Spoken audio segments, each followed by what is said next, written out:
ಬ್ರೇಕ್ಗಿಂತ ಮುಂಚೆ ಶ್ರೀರಾಮುಲು ಮತ್ತು ಜನಾರ್ದನ ರೆಡ್ಡಿ ಅವರ ಮಧ್ಯದಲ್ಲಿ ನಡೆದ ವಾಕ್ಸಮರದ ಅಷ್ಟು ವಿವರಗಳನ್ನು, ಹೈಲೈಟ್ಗಳನ್ನು, ಸಾರಾಂಶವನ್ನು ನೋಡಿದ್ವಿ.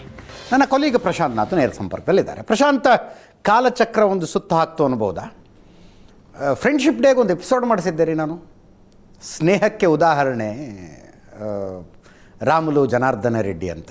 ಫ್ರೆಂಡ್ಶಿಪ್ ಡೇಗೆ ಎಪಿಸೋಡ್ ಮಾಡೋ ಲೆವೆಲ್ಗೆ ಇವರ ಸ್ನೇಹ ಚರ್ಚೆ ಆಗ್ತಾ ಇತ್ತು.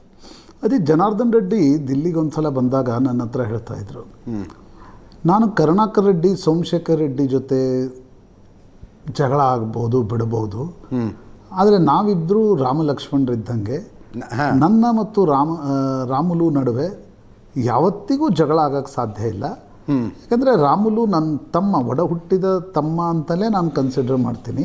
ಹಾಗಾಗಿ ನಮ್ಮ ಮಧ್ಯೆ ಯಾವುದೇ ರೀತಿಯಾಗಿರ್ತಕ್ಕಂಥ ಭಿನ್ನಾಭಿಪ್ರಾಯ ಬರಲಿಕ್ಕೆ ಸಾಧ್ಯ ಇಲ್ಲ ಅಂತ ಜನಾರ್ದನ್ ರೆಡ್ಡಿ ಒಮ್ಮೆ ಹೇಳಿದರು.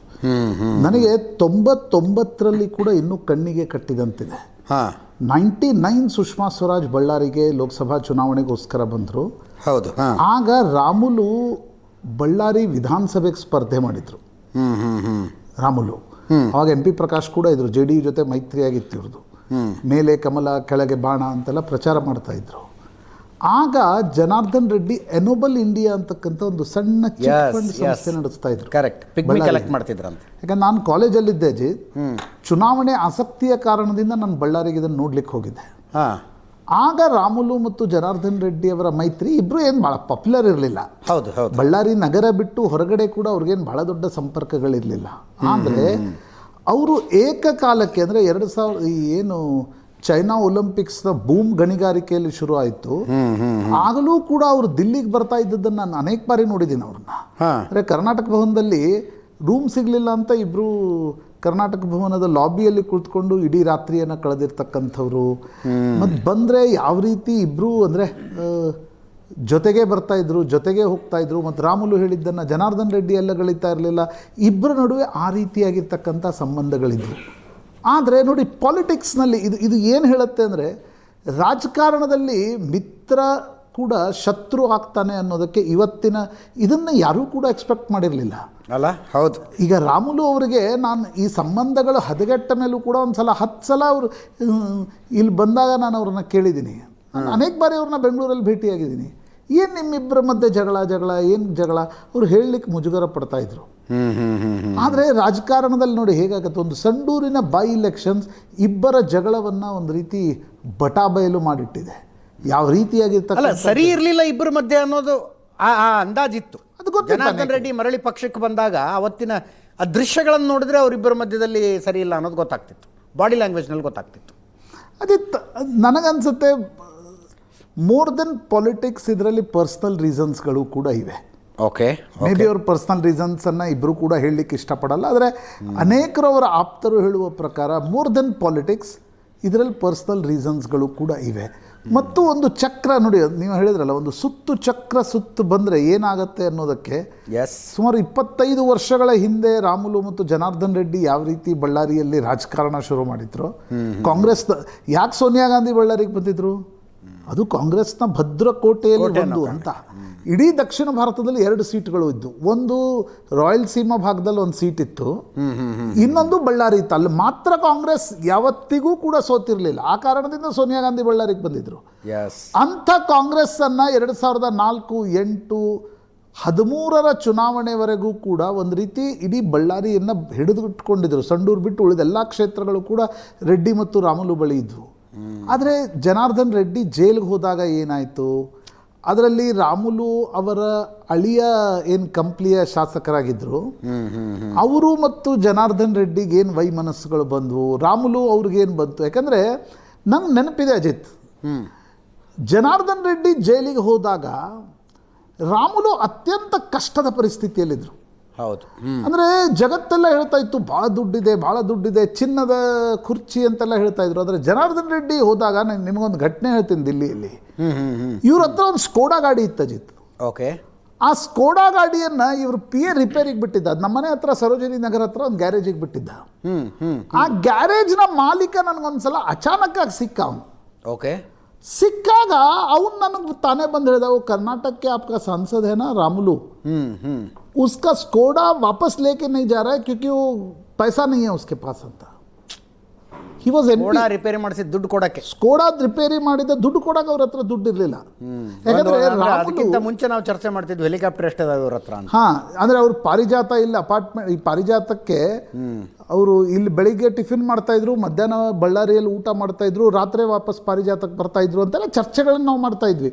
ಆದರೆ ಜನಾರ್ದನ್ ರೆಡ್ಡಿ ಜೈಲಿಗೆ ಹೋದ. ಯಾಕಂದರೆ ರಾಮುಲು ಅವರ ಪಾಲಿಟಿಕ್ಸ್ ನೋಡಿ, ರಾಮುಲು ಇರಲಿ ಬಳ್ಳಾರಿ ಆ ಕಡೆ ಒಂದು ರಾಜಕಾರಣ ಹೆಂಗಿದೆ ಅಂತಂದರೆ, ಬೆಳಿಗ್ಗೆ ಎದ್ದ ತಕ್ಷಣ ರಾಮುಲು ಕೂತ್ಕೊಳ್ಳೋದು, ಯಾರು ಬರ್ತಾರೋ ಅವ್ರಿಗೆ ಮದುವೆಗಿಷ್ಟು, ಮುಂಜುವಿಗಿಷ್ಟು, ಏನೋ ಕಷ್ಟಕ್ಕಿಷ್ಟು, ಶಿಕ್ಷಣಕ್ಕಿಷ್ಟು. ನೀವು ಸಂತೋಷ್ ಲಾಡ್ ಅವರ ಸಂಡೂರ್ಗೂ ನಾವು ಹೋದಾಗಲೂ ಕೂಡ ಇದನ್ನು ಅನೇಕರು ಹೇಳಿದರು. ಈ ರೀತಿಯ ರಾಜಕಾರಣ ಅಲ್ಲಿ ನಡೆಯುತ್ತೆ. ಆದರೆ ಏಕಾಏಕಿ ಜನಾರ್ದನ್ ರೆಡ್ಡಿ ಒಳಗಡೆ ಹೋದಾಗ ರಾಮುಲು ಬಳಿ ಏನೂ ಇರಲಿಲ್ಲ. Maybe Ramulu business partner ಇರಲಿಲ್ಲ, ಹೀಗಾಗಿ ಅವ್ರು ಜೈಲಿಗೆ ಅವರನ್ನು ಕಳಿಸ್ಲಿಕ್ಕೆ ಆಗಲಿಲ್ಲ. Correct. Ramulu was a political front of Janardhan Reddy. ಆದರೆ ಮುಂದಿನ ದಿನಗಳಲ್ಲಿ ಅವರಿಬ್ಬರ ಮಧ್ಯೆ ಈ ಪರಿಯ ವೈಮನಸ್ಸು ಬಂದಿರತಕ್ಕಂಥದ್ದು. There are some personal reasons also. Maybe ಅವರಿಬ್ಬರು ಕೂಡ ಅದನ್ನು ಹೇಳ್ತಾ ಇಲ್ಲ, ಅಥವಾ ನಾವು ಕೂಡ ಅದನ್ನು ಚರ್ಚೆ ಮಾಡುವ ಹಂತಕ್ಕೆ ಹೋಗ್ಲಿಕ್ಕೆ ಸಾಧ್ಯ ಇಲ್ಲ. ಆದರೆ ಪರ್ಸ್ನಲಿ ನಿನ್ನೆ ನೀವು ಕೇಳಿದ್ರಿ ಯಾವುದೋ ಒಂದು ಪ್ಲಾಟ್ ಅದ್ದಿದೆ ಅಂತ. ಹೌದು, ಆಸ್ತಿ ವಿಷಯದಲ್ಲಿ, ಆಸ್ತಿ ವಿಷಯಕ್ಕೆ ಸಂಬಂಧಪಟ್ಟಂತೆ ಆ ರೀತಿಯ. ಮತ್ತು ಅನೇಕರು ಹೇಳ್ತಕ್ಕಂಥದ್ದು ಜನಾರ್ದನ್ ರೆಡ್ಡಿ ಅವರಿಗೆ ಅವ್ರು ಜೈಲಿಗೆ ಹೋಗಿ ಬಂದ ನಂತರ ನನಗೆ ಕರುಣಾಕರ್ ರೆಡ್ಡಿ ಜೊತೆ ಜನಾರ್ದನ್ ರೆಡ್ಡಿ ಸಂಬಂಧಗಳು ಮೊದಲೇ ಹಾಳಾಗಿದ್ವು. ಹೌದು. Karunakar Reddy was not part of Janardhan Reddy's scheme of things ಯಾವಾಗ ಉಚ್ಚಾಯದ ದಿನಗಳಲ್ಲೇ. ಹೀಗಾಗಿ ಕರುಣಾಕರ್ ರೆಡ್ಡಿ ಪ್ರತ್ಯೇಕವಾಗಿದ್ದರು. ಸೋಮಶೇಖರ್ ರೆಡ್ಡಿ ಜನಾರ್ದನ್ ರೆಡ್ಡಿ ಮೇಲೆ ಅವಲಂಬಿತ ಆಗಿದ್ರು. ಆದರೆ ಅವ್ರು ಜೈಲಿಂದ ಹೋಗಿ ಬಂದ ನಂತರ ಅದು ಏನು ವೈಮನಸ್ಸುಗಳಾದವು, ಅರುಣಾ ರೆಡ್ಡಿ ಅವರನ್ನ ಸೋಮಶೇಖರ್ ರೆಡ್ಡಿ ವಿರುದ್ಧ ನಿಲ್ಲಿಸಿದ್ರು. ಯಾರು? ಜನಾರ್ದನ್ ರೆಡ್ಡಿ. ಹೌದು. ನಾರಾ ಭರತ್ ರೆಡ್ಡಿ ಗೆದ್ರೂ ಪರವಾಗಿಲ್ಲ, ಸೋಮಶೇಖರ್ ರೆಡ್ಡಿ ಗೆಲ್ಲಬಾರದು ಅನ್ನೋ ಕಾರಣಕ್ಕೋಸ್ಕರ ಅರುಣಾ ಅವರನ್ನು ನಿಲ್ಲಿಸಿದ್ರು. ಇನ್ನೊಂದು ಕಡೆ ರಾಮುಲು ಅವರ ಜೊತೆಗೂ ಕೂಡ ಸಂಬಂಧಗಳು ಸಿಕ್ಕಾಪಟ್ಟೆ ಹಾಳಾಗಿದ್ದು. ಸಂಡೂರಿನಲ್ಲೂ ಕೂಡ, ಸಂಡೂರಿನಲ್ಲಿ ದೇವೇಂದ್ರಪ್ಪರನ್ನು ನಿಲ್ಲಿಸಬೇಕು, ಮೊದಲು ರಾಮುಲು ಅವ್ರಿಗೆ ತಾನೇ ನಿಲ್ಲಬೇಕು ಅಂತ ಮನಸ್ಸಿತ್ತು. ಯಾಕಂದರೆ ಎಲ್ಲಾದರೂ ಒಂದು ಕಡೆ ಪೊಲಿಟಿಕಲ್ ಪುನರ್ವಸತಿ ಬೇಕು. ಅವರು ಸತತವಾಗಿ 2 ಚುನಾವಣೆಗಳನ್ನು 23ರ ವಿಧಾನಸಭೆ ಮತ್ತು 24ರ ಲೋಕಸಭೆ ಸೋತಿದ್ದ ಕಾರಣದಿಂದ ನಾನು ನಿಲ್ಲಬಹುದಾ ಅಂತ. ಬಟ್ ಅದಕ್ಕೆ ಒಂದು ರೀತಿಯ ಟ್ರ್ಯಾಕ್ಷನ್ ಸಿಗಲಿಲ್ಲ.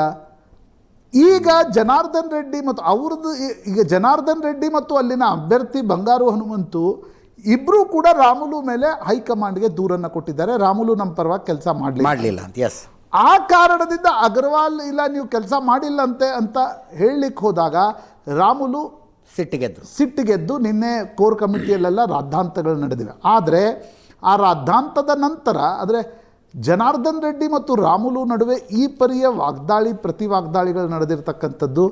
ನನಗನ್ಸುತ್ತೆ ಅಜಿತ್, ಇದರ ಒಟ್ಟು ಅರ್ಥ ಏನು ಅಂತಂದರೆ, ಇನ್ ನಿಯರ್ ಫ್ಯೂಚರ್ ಬಳ್ಳಾರಿಯಲ್ಲಿ BJP ಬಳ್ಳಾರಿಯನ್ನು ತನ್ನ ತೆಕ್ಕೆಗೆ ತೆಗೆದುಕೊಳ್ಳೋಕೆ ಸಾಧ್ಯ ಆಗೋಲ್ಲ. That will remain as a Congress bastion for quite some time ಅಂತ ನನಗನ್ಸುತ್ತೆ. ಯಾಕಂದರೆ ಅದರ ಅರ್ಥ ಇದು ಸರಿ ಹೋಗೋದಿಲ್ಲ ಅಂತ. ಸರಿ ಹೋಗಲ್ಲ ಇದು. ಓಕೆ, ಒಂದು ಇದು ಸರಿ ಹೋಗಲ್ಲ. ಇನ್ನೊಂದು ಇವರಿಬ್ಬರೂ ಸೇರಿ ಏನೊಂದು ಪೊಲಿಟಿಕಲ್ ನೋಡಿ, ಒಂದು ಪೊಲಿಟಿಕಲ್, ಇನ್ನೊಂದು ವ್ಯಾಪಾರದ ಸಾಮ್ರಾಜ್ಯ. ಇವೆರಡೂ ಒಂದಕ್ಕೊಂದು ಟ್ರಾನ್ಸಾಕ್ಷನಲ್ ಇದ್ವು. ವ್ಯಾಪಾರ ಇತ್ತು ಅಂತ ಪಾಲಿಟಿಕ್ಸ್ ನಡೆದಿತ್ತು, ಪಾಲಿಟಿಕ್ಸ್ ಇತ್ತು ಅಂತ ವ್ಯಾಪಾರ ನಡೆದಿತ್ತು. ಎಸ್, ಆ ಕಾರಣದಿಂದಲೇ ಜೈಲಿಗೆ ಹೋದ್ರಲ್ಲ. ನಾನು ನಿಮಗೆ ಹಿಂದೆ ಒಂದ್ಸಲ ನಾನು ಸೋಮಶೇಖರ್ ರೆಡ್ಡಿ ಇನ್ಸಿಡೆಂಟ್ ಹೇಳಿದ್ದೀನಿ. ಸೋಮಶೇಖರ್ ರೆಡ್ಡಿ ಸುಪ್ರೀಂ ಕೋರ್ಟ್ನಲ್ಲಿ ಜನಾರ್ದನ್ ರೆಡ್ಡಿಗೆ ಬೇಲ್ ಕೊಡಬೇಕಿತ್ತು. 15-16 ಬಾರಿ ಅವ್ರ ಬೇಲ್ ರಿಜೆಕ್ಟ್ ಆಯ್ತು ಅಜಿತ್. ಕರೆಕ್ಟ್. ಸೋಮಶೇಖರ್ ರೆಡ್ಡಿ ನನ್ನ ಪಕ್ಕದಲ್ಲಿ ಕೂತಿದ್ರು ವೀಕ್ಷಕರ ಗ್ಯಾಲರಿಯಲ್ಲಿ. ವೀಕ್ಷಕರ ಗ್ಯಾಲರಿಯಲ್ಲಿ ಕುಳಿತಾಗ ಸೋಮಶೇಖರ್ ರೆಡ್ಡಿ ಹನುಮಾನ್ ಚಾಲೀಸಾ ಪಠಣ ಮಾಡ್ತಿದ್ರು. ಓಂ ಅದು ಜ್ಞಾನ ಗುಣಸಾಗರ ಇದೆಲ್ಲ ಹೇಳ್ತಾ ಕೂತಿದ್ರು ಅವರು. ಓಕೆ, ನಾನು ಕೇಳಿದೆ. ಆಮೇಲೆ ಅವರು ಹನುಮಂತನ ಫೋಟೋ ತೆಗೆದು ತೋರಿಸಿದ್ರು. ನೋಡಿ ಪ್ರಶಾಂತ್ ಅವರೇ, ನಾನು ಇವತ್ತು ಹನುಮಾನ್ ಚಾಲೀಸಾ ಪಠಣ ಮಾಡ್ತಿದ್ದೀನಿ, ಕಂಟಿನ್ಯೂಸ್ ಹನುಮಾನ್ ಚಾಲೀಸಾ ಪಠಣ ಮಾಡ್ತೀನಿ, ನಮ್ಮಣ್ಣ ಹೆಂಗಾದರೂ ಜೈಲಿಂದ ಹೊರಗೆ ಬರಲಿ ಅಂತ. ಅವತ್ತು ಅವ್ರಿಗೆ ಬೇಲ್ ಸಿಕ್ತು.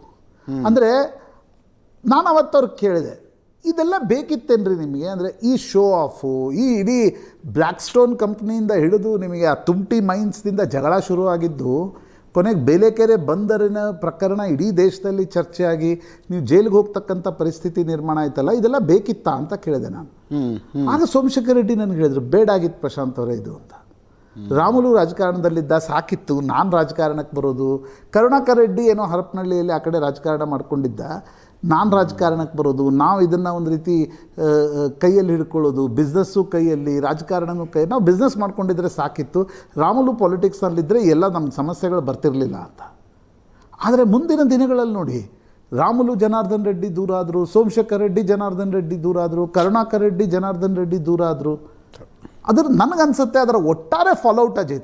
ಈಗ ನೋಡಿ, ಅವ್ರ ನಡುವೆ ಜಗಳ ಆಯಿತು, ಈಗ ಇನ್ನೊಂದು 4 ದಿನ ಇಬ್ಬರು ಜಗಳ ಆಡ್ಕೊಳ್ತಾ ಹೋಗ್ಬೋದು. ಅದರ ಫಾಲೋಔಟ್ ಏನು? ಅದರ ಫಾಲೋಔಟ್ ಇಷ್ಟೇ, ಬಳ್ಳಾರಿ ಇನ್ ನಿಯರ್ ಫ್ಯೂಚರ್ ಅದು BJP ತೆಕ್ಕೆಗೆ ಬರೋಲ್ಲ. ಯಾಕಂದರೆ ಬರೀ ಜನಾರ್ದನ್ ರೆಡ್ಡಿಯಿಂದ ಅದು ಬರೋಲ್ಲ, ಕರೆಕ್ಟ್, ಬರೀ ರಾಮುಲು ಇದ್ದರೂ ಬರೋಲ್ಲ ಅನ್ನೋದು ನಿಮಗೆ 2000 ಆಲ್ಮೋಸ್ಟ್ ಅವ್ರು 11ಕ್ಕೇನೋ ಜೈಲಿಗೆ ಹೋದರು ಜನಾರ್ದನ್ ರೆಡ್ಡಿ. ಅವಾಗಿಂದ ನೀವು ಬಳ್ಳಾರಿಯಲ್ಲಿ BJPಗೆ ಯಾವ ರೀತಿಯ ಟ್ರ್ಯಾಕ್ಷನ್ ಸಿಕ್ಕಿದೆ ನೋಡ್ತಾ ಬನ್ನಿ. ಬಳ್ಳಾರಿಯಲ್ಲಿ ಕಾಂಗ್ರೆಸ್ ಬ್ಯಾಸ್ಟನ್, ನಾಗೇಂದ್ರ ಇದ್ದವರು ಆ ಕಡೆ ಹೋದರು, ಆನಂದ್ ಸಿಂಗ್ ಈ ಕಡೆ ಇದ್ದಾಗ ಇಲ್ಲಿ ಗೆಲ್ತಾರೆ, ಆ ಕಡೆ ಇದ್ದಾಗ ಅಲ್ಲಿ ಗೆಲ್ತಾರೆ. ಈಗ ಕುರುಗೋಡ್ ಅವರ ಪುತ್ರ ನಾರಾ ಭರತ್ ರೆಡ್ಡಿ ಅಲ್ಲಿಂದ ಗೆದ್ದರು. ಹೀಗಾಗಿ ಇದರ ಒಟ್ಟು ಅರ್ಥ ಏನು ಅಂತಂದರೆ, ನಿಮಗೆ ನೋಡಿ, ಕರ್ನಾಟಕದ BJPಗೆ which is the Waterloo or which is the vulnerable area, that is Hyderabad Karnataka. Modi ಅವರ ಚುನಾವಣೆಯಲ್ಲೂ ಕೂಡ 2024ರಲ್ಲಿ 5-5 ವಾಶೌಟ್ ಆಯಿತು. ನಿಮಗೆ 2009-14 BJP ಬಳ್ಳಾರಿಯನ್ನು ಗೆದ್ದುಕೊಂಡಿತ್ತು, 4-9-14ರಲ್ಲಿ. 19ರಲ್ಲೂ ಕೂಡ BJP ಗೆದ್ದುಕೊಂಡಿತ್ತು. ಆದರೆ ಈಗ ಯಾಕೆ ಗೆಲ್ಲಕ್ಕೆ ಸಾಧ್ಯ ಆಗ್ತಾ ಇಲ್ಲ? ಯಾಕಂದರೆ ಆ ಒಂದು ಗೆಳೆತನದ ಕಾರಣದಿಂದ ಪೊಲಿಟಿಕಲ್ ನಿಮಗೆ ಒಂದು ರೀತಿಯ ಹೆಜಮನಿ ಅಂತ ತಯಾರಾಗಿತ್ತು, ಅದು ಹೊರಟೋಯ್ತು.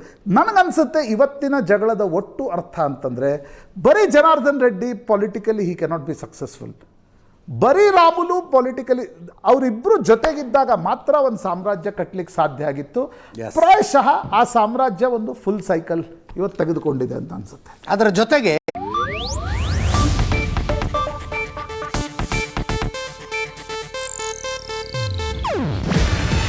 ಇದು ಏಷ್ಯಾನೆಟ್ ನ್ಯೂಸ್ ನೆಟ್ವರ್ಕ್ ಪ್ರಸ್ತುತಿ.